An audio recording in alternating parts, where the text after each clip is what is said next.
Thank you for joining us again today on the broadcast. My name is Aaron McCullough. I'm the Association of Missionary for the Troop Baptist Association, and I'm glad that you've joined us. We're very pleased to have as our special guest again for this session, Miss Beth Dow, who is a certified Alzheimer and dementia trainer, and I hope you saw her on the first video. If you didn't, go back and watch that video. But Beth, if you would, please tell these people how they can contact you. Okay, they can reach me at beth@solutionsbybeth.com, and my phone number is 678-590-6599. Call me, leave me a message. If I'm not available, I will definitely get back to you. Thank you. Now I want to encourage all you viewers to consider having Miss Beth come to your church or to your seniors club or your civic organization or whatever it may be, and have her do her presentation for you. She can custom tailor this to long or short as you want. I've had her come in here at the association on 2 days and do 2 different seminars, one for pastors, one for folks who are caregivers, and she did an excellent job on both of those. So I highly recommend Miss Beth to you. And it takes a lot to get her. You know what it takes? Invite her, and she will come. All right. We're picking up where we left off on the last video, and I'll preface this question by saying this, that my wife has did work in nursing homes for years and years and years, and she would tell me that it wasn't uncommon to have someone like a preacher that she's known for 40 years come into the nursing home and the preacher just be cussing up Cuss like a sailor. Yeah, cuss like a sailor. And maybe some of you are relating to that. But Beth, what causes somebody with dementia to cuss? They're going to cuss, and family members are always so embarrassed by it, and they just apologize profusely for their loved one cussing. And they always say, oh, they never were like this. Mm-hmm. And my father-in-law is a perfect example of he was a church deacon. I don't know that I ever heard him say a cuss word in his life until he got dementia, and then he let them fly. But this is what happens. Your language is stored on one side of your brain, and that's where all your language is stored. So as the dementia starts killing parts of your brain and destroying parts of your brain, it gets to the part of your brain where your language is stored. So you can't find the words. You can't figure out the words. Emotions are stored on the other side of your brain. Cuss words are stored in the emotional part of your brain. They're emotions. They're emotions. So when the dementia has destroyed, or possibly hadn't completely destroyed, but has wreaked havoc on the part of the brain that's holding the words, your emotions are just a flashing. So when you can't come up with the word, these over here are ready to go. So that's why they cuss. They don't mean the cuss word. They don't even know they're cussing. It's just the emotion of the word that's closest to get out. The easiest for them to express. The easiest, and there's no reason to say, don't say that. Mm-hmm. How dare you say that? That doesn't do any good. They're not meaning to. It's just the word closest to get out. Well, are they aware that they're doing it when they do it? Usually not. Usually not. Usually they do not have a clue. They think they said refrigerator. Okay. Well, you had told me a little story. You want to share that here? I will. And this the sanitized version. The sanitized version. This is the perfect example, and this is what's so important for pastors and congregations to understand this disease. I heard these 2 different stories. One was a daughter was telling me about this happened to her mother. Her mother had frontal lobe dementia, which is a particular type of dementia that the first part of it takes away your right and wrong. It's damage done to the frontal lobe. So you don't understand right and wrong. You don't understand the difference between I want this paper and I'm going to take this paper. There's nothing between that. So that's what her mother had. So she would go to church and was very flirtatious with the men, very suggestive with the men, would say awful things to the women. It's all because the filter was gone. They called her in, they talked to her, they did all the biblical stuff, they did the Matthew stuff, they did everything, and she didn't get better. She didn't correct her behavior. She ended up getting excommunicated from the church. And so what happened with that was, of course, the hurt feelings. The entire family left the church. Of course. Because of all the hurt feelings. the church did not understand that she had dementia, that it was the dementia behavior, it wasn't her. So contrast that to another story I heard from a man who had had a stroke and had vascular dementia, which affected his part of his language. And so every time when the pastor was preaching and the congregation would holler out, "Amen," this man would holler out loud and proud, "Oh, shoot," but he didn't say shoot. And it offended and flabbergasted most of the people in the congregation. And the pastor stood up one day, and I really don't know if the man was in the congregation at this time or not, but he stood up, he told the congregation, and he said, "If that's bothering you, you may need to go somewhere else Sunday morning, because that man is praising God." Yep. So he recognized it as being the disease. He recognized it being the disease and educated his congregation in recognizing that's the disease. And that's the difference. And that's why it's so important that congregations and pastors, that's the other thing, when families have this happen to them, many of them, the first place they're going to turn is to that pastor. And things they're feeling, things that's happening in their life, that pastor needs to understand.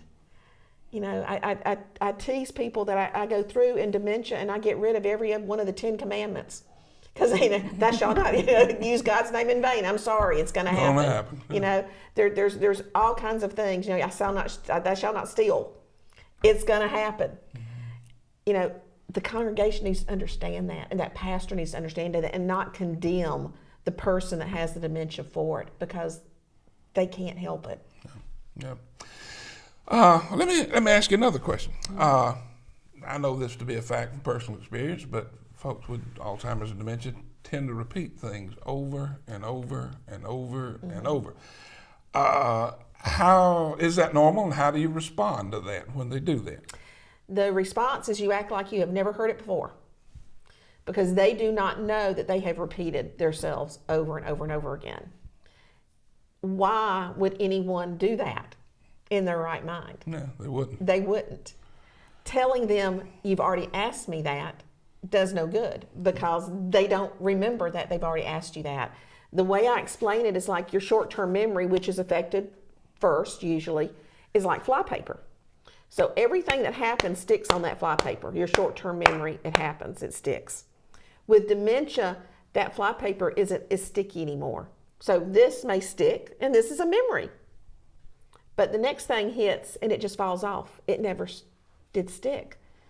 So telling them, "You've already asked me that," getting madder and madder and madder every time you answer it, isn't doing any good, because the first time I asked you where we're going today and you snap back at me and say, "I've already told you that 20 times, I think you're wacko." Because I just asked you once. Yeah.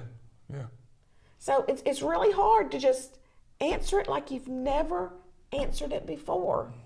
And don't tell them they've asked it 20 times. And patience is a virtue if you're the caregiver. Yeah. You have got to have so much patience. And the key to patience and dealing with someone with dementia is really understanding they are in their own world, and they cannot come back to yours. And that's where the problem comes, is we keep on trying to pull them back into our world. We try to reorient them, which is how 20 years ago they said to do, reorient them, let them know what's really going on. We've learned that doesn't work. Once you go into their world, where they are, and quit trying to pull them into yours, it's so much easier. Yeah, I can see where it would be. All the frustration is trying to get them back to where you are. Yeah, and most likely they're never coming back fully to there. They can't. And even if they do momentarily, and that's what happens, they sometimes will momentarily come back, and then the caregiver gets all excited and thinks, "Oh, it's going to happen next time too." It doesn't. No. As having experience in that part of it, is that you learn to cherish those moments when you're talking to them and you know it's them. It's not the disease you're talking to, but whether it be for 5 minutes or 20 minutes or a day or whatever, you know you've got them. And that's a blessed thing when you're the caregiver. What about when somebody dies? So if you have this, for example, say a woman who has been married to a man for 40 years and the man dies, but she's got Alzheimer's or dementia. How do you handle that, of telling them that their mate has died?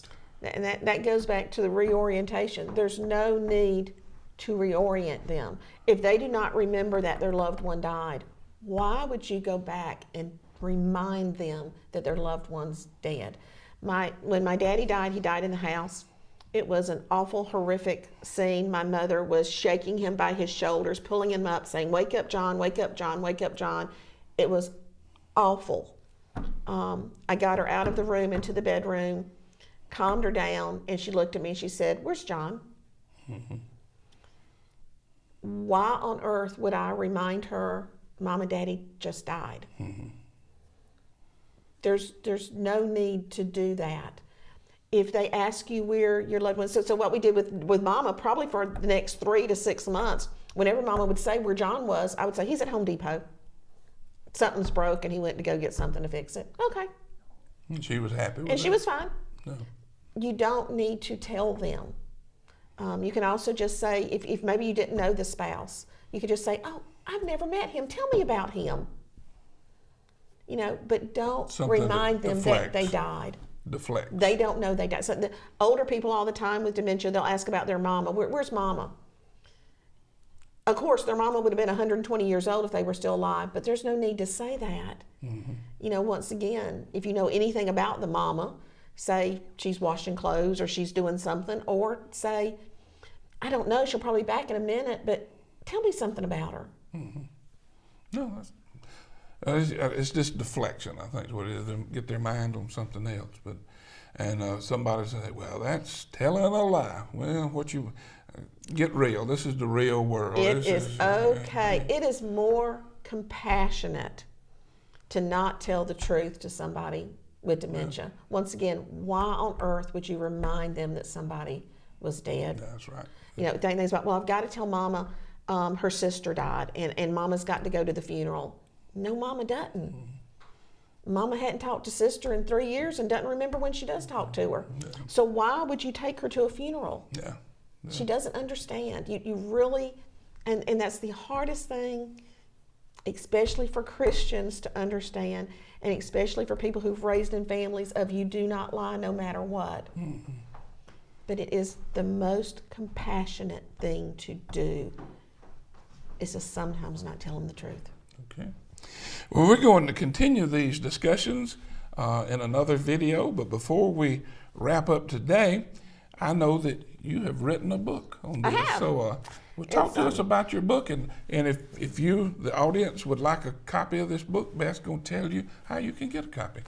It's My Loved One Has Dementia, Now What? It's a very thin book, 30-minute read.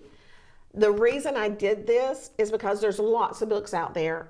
The Rosalind Carter book, Dealing with Dementia, is a phenomenal book. It's the best book there is out there on caregiving. There's a 365-hour day, great book. But what family members are telling me is, we've just got the diagnosis and I can't do this. I can't go here. Mm-hmm. I don't have the time. Give me the overview. That's right. Give me the bullet points of what I need to do, and that's what this book is. This is what I need to do. For pastors, and I know I've had one pastor who, I think he's bought 20 of these so far. It's when the family member comes in and they go, "We just got the diagnosis. What do I do?" And you go here. Mm-hmm. So I have a website, solutionsbybeth.com. You can go to the website. You can buy them that way. You can email me and get them. But it's like I say, it's a quick read. It tells you what you need to know once someone's been diagnosed with Alzheimer's. All right. Or dementia. And I want to encourage you listeners to take advantage of that resource. She wrote it strictly to help people in the situation that you are in, and I hope you'll take advantage of that. And I hope you'll tune in, or for the next video, we're going to do a couple of more on this subject of Alzheimer's and dementia. But God bless you, and have a great rest of the day or night or wherever you're viewing this at. Thank you for tuning in.